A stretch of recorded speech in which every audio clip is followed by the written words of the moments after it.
بسم الله الرحمن الرحيم. السلام عليكم ورحمة الله وبركاته. وشمارك محمد علي مدح برنامج كهون كابيتال. waxaan doonaynaa Allahu musta'aan inaan khiyaarta la wadaagno la wadaago Euro New Zealand iyo Allahu musta'aan sidii ay u geli karaan direction ay u geliyaan waayahay awayaan Euro New Zealand markii horeba muddo dheer oo ay hoos socotay zoonkaas ay dhaafooday korbay u baxday marka around boqolkiiba 50% meelaha in doonayna inay korbax ku socoto boqolkiiba 50 masaafadii ay hoos soo socotay waayahay yaase ahaatee waxa weeyaan haddaynu weega eegno weegu wuxuu tilmaamayaa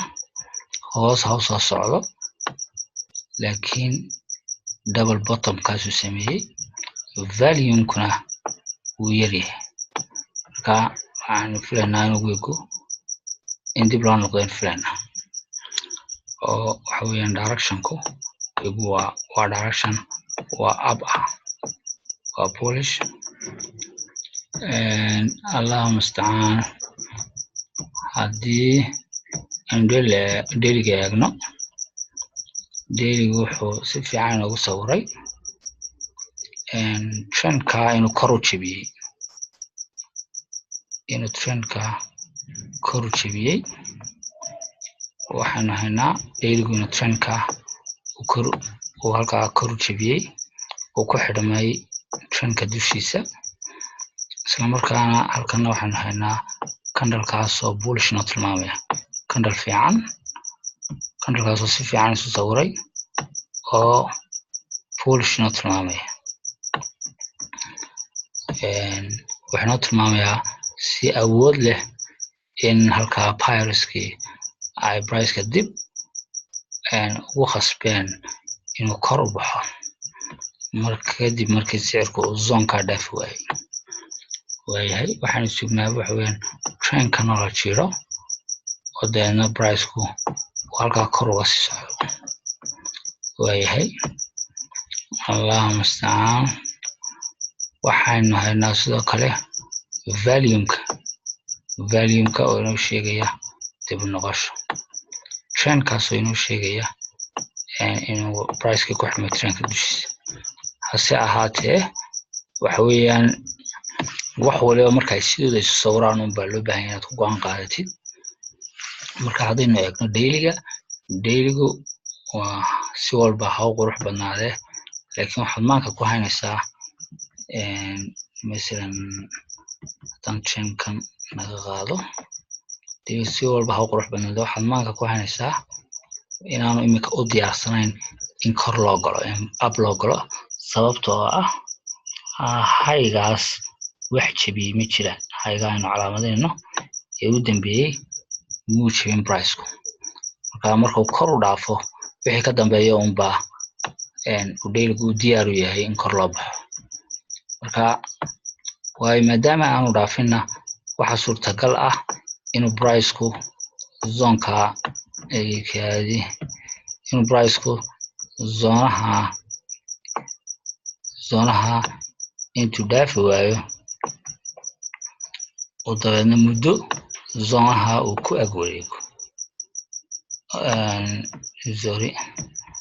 oo muddo zigzag sameeyo price-ku oo zoonaha uu ku ag wareego waa suurtagal waxaa suurtagal ah inuu sidoo kale uu hoos u socon karo waa suurtagal inta ka horeysa maxay inta aan hayga la jabin marka haddii ay run tahay oo ay buyerska ay adkaadaan halkan ku adkaadaan waxaa muhiim ah oo laga maarmaan ah in hayga la jabiyo ayaa laga maarmaan marka dailygu si kasta uu qurux badan yahay oo trendka iyana Allahu musta'aan uu trendka u jabiyey oo trendka dushiisa uu ugu xidhmay halkan inaga tusay in astaamo ah in dib u noqosho uu inaga tusay si kastoo uu qurux badan yahay haddana waxaan oranaynaa uma diyaarsana in long aynu ku sheegno ama aynu long u raacno uma diyaarsana marka waa inaynu eegnaa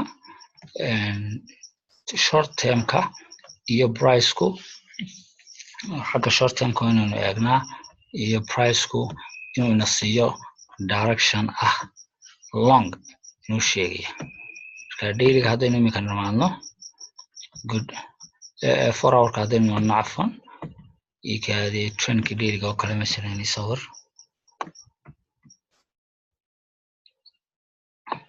oka 4 hourka oo kale markaad timaadid way muuqanaysaa trendka inuu priceku jebiyey ikaadi in priceku trendka jebiyey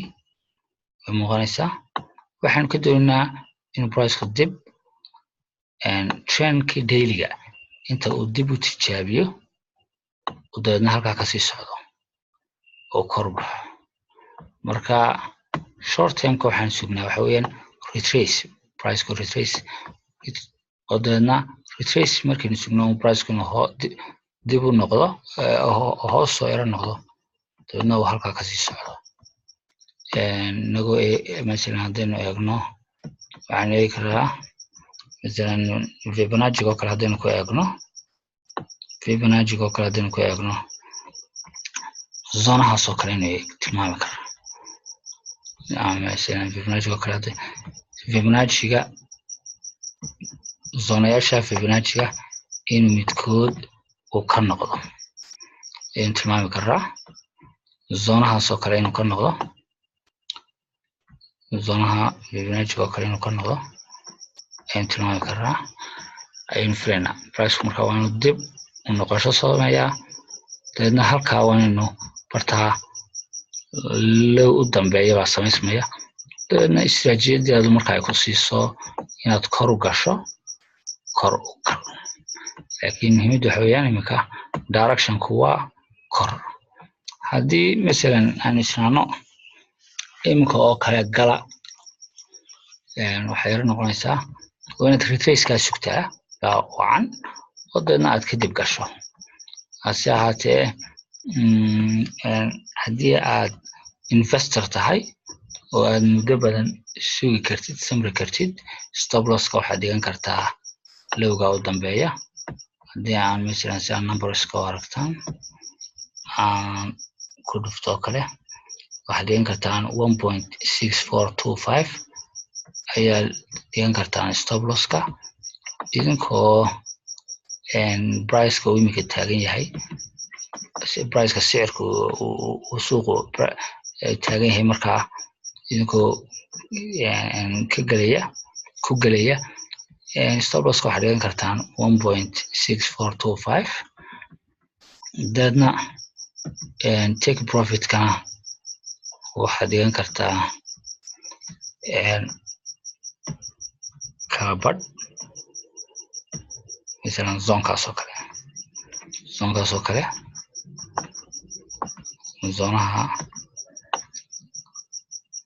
zonahaas oo kale dhigan kartaa waxaa kaloo aad dhigan kartaa 1.6773 waxaa kaloo aad dhigan kartaa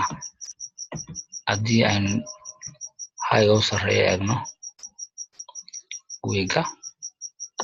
1.7249 waa take profitka labaad take profitka labaadna waxaad dhigan kartaa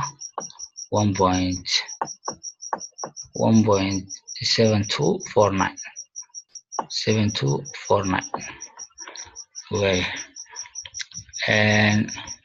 waxa weeyaan money managementka aad markaa aqoonta u leedahay baad dabcan isticmaalaysaa waxa weeyaan euro New Zealand waxaa loo gelayaa long istiraatiijiyad kasta oo aad hayso adoo isticmaalaya waxaa loo gelayaa long iyada oo khasaaraha lagu xadidayo zonaha 1.6425 ama sida kasii fiican markuu price-ku retrace sameeyo markuu price-ku uu retrace sameeyo zonka last logo uu sameeyo markuu retrace sameeyo wuxuu retrace garanayaa price-ku trend line-kan uu jebiyey hore u jebiyey buu retest ku samaynayaa dabeedna retestkaas markuu dib u noqdo stop loss-ka haddaad dhigatidna khasaarihii si fiican baad sii xadiday dabeedna trendka cusub ee samaysmaya baad la raacaysaa waayo waxa weeyaan zoonahani waa zoone price-ku ka noqday marka trendka cusub baad la raacaysaa dib u noqoshada ah maadaama price-ku marka hore hoos u socday dib uu price-ku kor haddana uu bilaabayo inuu kor u kaco oo uu qaaliyoobo waayahay waxaan rabaa inaan group kala wadaago chart analysis-kan iyo macal signal ahaan figures-ka aan isticmaalay adigoo adeegsanaya waxaa iga codsaday odaya oo allahuma mustacaan cabdullaahi alcadaala oo xabadii horeysay aan rabo groupka inaan la wadaago waxa weeyaan waa shirmarke maxamed cali madaxa barnaamijka Home Capital Home Capital Network YouTube-ka channel caynkaas oo cusub baan idinka sameeyey oo aan video free ah video badan maan dhigin laakiin kan qudhiisa waan dhigi doonaa video free ah aad kala socon doontaan marka qofkaad haddaad subscribe garayso dabeedna si aad ula socoto